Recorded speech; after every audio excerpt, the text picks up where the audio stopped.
So hey lads, it's me, and I thought I'd make a little c.talk video to talk about Pokemon Scarlet and Violet. As you know, they came out on the 18th, I think. Okay, it's November 18th. I have it opened on the page, and I just did not even whatever. But I recently played through this game, not all of it. I have not finished it.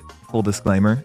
But I thought I'd like to talk about it, give my honest impressions, and kind of like a pseudo review of this game. It's going to be unscripted. It's a c.talk. Pokemon Violet is the one I played, and the game is such a I don't know. It makes me mad. The game is good, but I cannot recommend it to any of you in good faith. First things first, I'll talk about the Pokemon designs, which are fantastic. There's a guy that looks like the Cheese String Man. Yeah, I don't know where the guy that looked like the Cheese String Man is. I don't know how to get him, but I want him. The one person with the giant hammer, they look really funny. Of course, there's like the funny big fish guy. There's a bunch. There's a bunch of cool guys in here. The starters especially, I thought were really good this generation, I guess you can say. But the thing is, with the Pokemon, is that I think they have new textures on all of them. You can see like things more so look like fur or scales now, and I think that's a really nice touch. But it doesn't mesh with the overall art design of the game, sadly. If they did this in maybe Sword and Shield on, back in 2019, I think it might have worked a bit better, but I don't really know. I'm not obviously working at Game Freak or wherever these games are made now, so I can't tell like what's the best call for certain situations.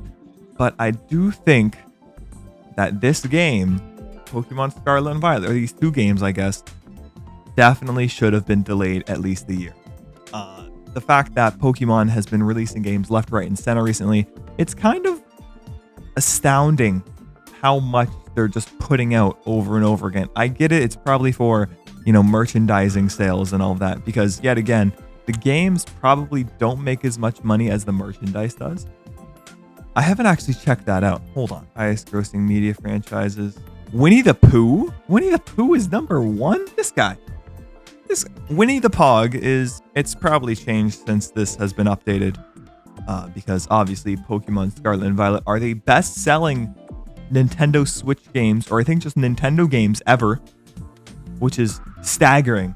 But yet again, these are probably the least ready for release games I have ever seen. Maybe Cyberpunk is the exception. I don't know. There's probably a ton of games that are super bugged on release and I just never heard about. The things I like about Pokemon Violet. First things first, the music. Pokemon music never misses, really. I don't know what is going to be playing on the background track here, but it's very good. I enjoyed it a lot. I definitely there was one track in particular. I think it was the Ghost Gym Leader's challenge before you actually fight the gym leader. That song went crazy. I don't know why they stopped it for the actual gym battle, because the gym battle track, it's all right. Yeah, it's probably one of my least favorites there on the track list. But looking at the game here, right, and seeing all of the work that went into it, because obviously a ton of work had to go into this game. There's probably the most amount of just things to do in the main story of the game than there is in any other Pokemon game. I don't know, my Pokemon memory is hazy. This is definitely a big step up from Pokemon Sword and Shield in terms of content. I do think that with the DLC of Pokemon Sword and Shield, it's maybe a bit less than Scarlet and Violet, and that's great. That's great. I like getting more content for my purchase. That's fantastic.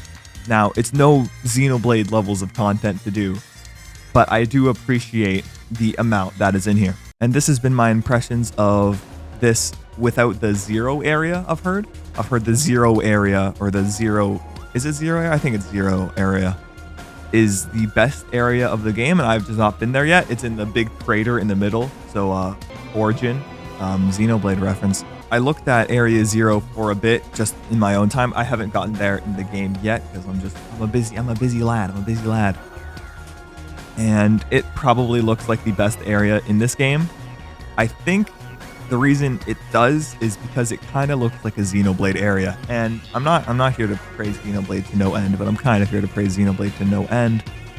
I think that Pokemon Legends Arceus kind of adopted more of a Xenoblade approach with its areas by having segmented regions separated by loading zones. I feel like that's going to do Pokemon a lot better than just having one big open world, because apparently they can't optimize a big open world right, because now I'm going to talk about the performance of the game, which is awful.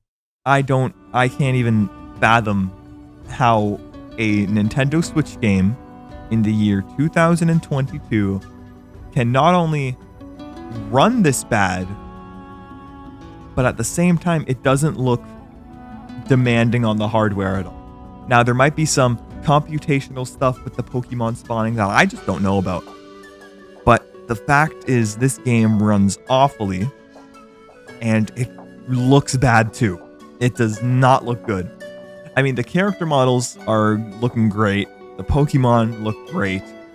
The environment, not so much. It kind of reminded me of Minecraft sometimes. You look at a cliffside and see just repeating textures over and over and over again. And that's whack. That's bizarre. And for those of you who don't know, textures are the images applied to the models. Like a 3D model is usually just like to make it sound like simple, because there's a bunch of stuff that goes into 3D modeling, but it's the thing applied to the model, kind of like a coat of paint, and it keeps repeating over and over again. That's the texture. Well, it can repeat if you want it to, which is what they did for terrain. It's commonly used for terrain. That's what it does. I'm probably like wrong on these things. I'm a bloody game developer now. I don't know these things. Game development is a difficult thing, which is another thing I want to talk about. There have been rumors that Pokemon Scarlet and Violet were originally supposed to be live stream games, like live games, where you would be connected to the internet and they would stream the game to your console. And apparently at the last minute, I don't know, Pokemon Company, Nintendo, Game Freak, I don't know, some decision was made to make it, not be a streaming game. I'm just trying to figure out where I can find that article, because it's a bit of a rumor. All right, but I know it's the source, dude. Trust me. I think this might have been a stream game first, and then transitioned in like the 13th hour to a regular game. Because if that's the reason, I can see why the performance is so bad if it was meant to be a streaming game, right? But here's the thing. The game should not even need to be a stream game, right? There was a tweet that I saw on Twitter.com. Yeah, it's this tweet right here, right? By this user, right? 137,000 likes. Big post. I've seen this multiple times, right? And it just says, here's Pokemon, right? Versus Xenoblade. Right? And this is what that's kind of the whole gist of this. Now, granted, these images are a bit biased because this is not Xenoblade running on the Switch. This is Xenoblade actually upscaled to double 1080p resolution, which is that 4K? I think that means 4K. This is actually upscaled. This is an upscaled image, so they're kind of cheating with this. It would be a little tiny bit of this resolution. It'd only be 1080p. I think if Xenoblade runs at 1080p, but the argument still stands that just pure image quality, like you can see the repeating textures here and all that. And not only that, there's a ton of graphical glitches in this game, which could be chalked up to the game being a streaming game, like the game to be streamed.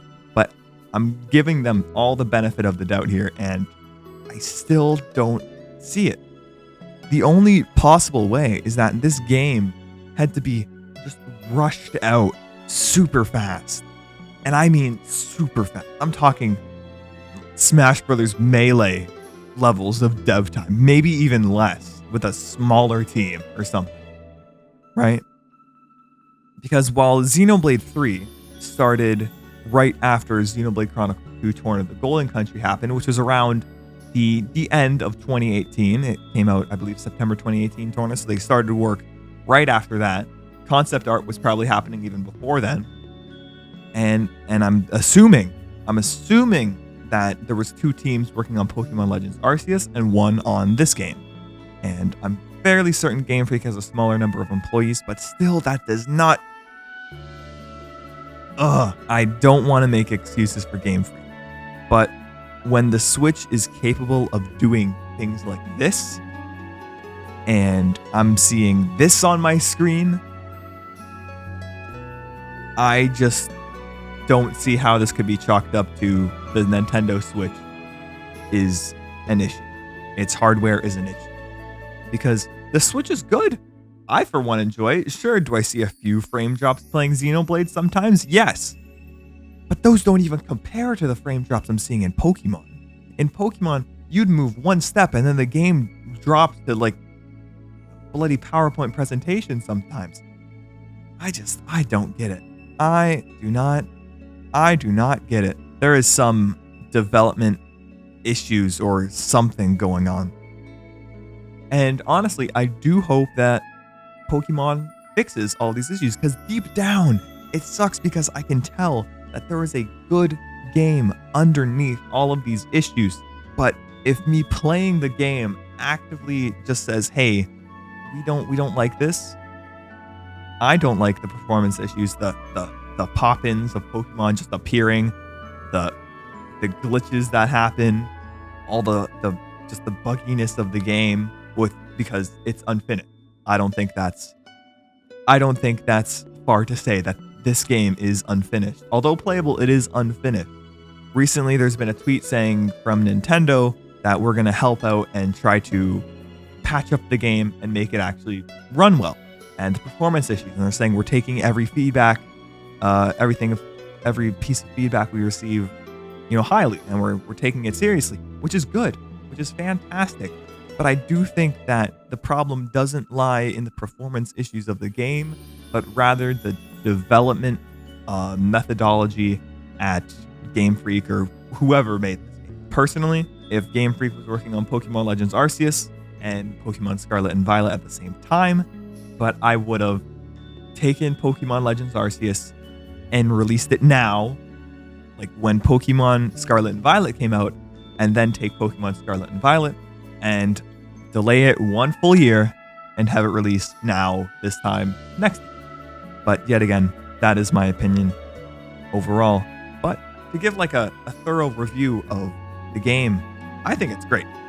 I think it is a great game that I can't recommend because of the glaring flaws in the game's performance, graphics, all that mumbo jumbo. I'm probably going to keep playing it because I do like catching the Pokemon guys.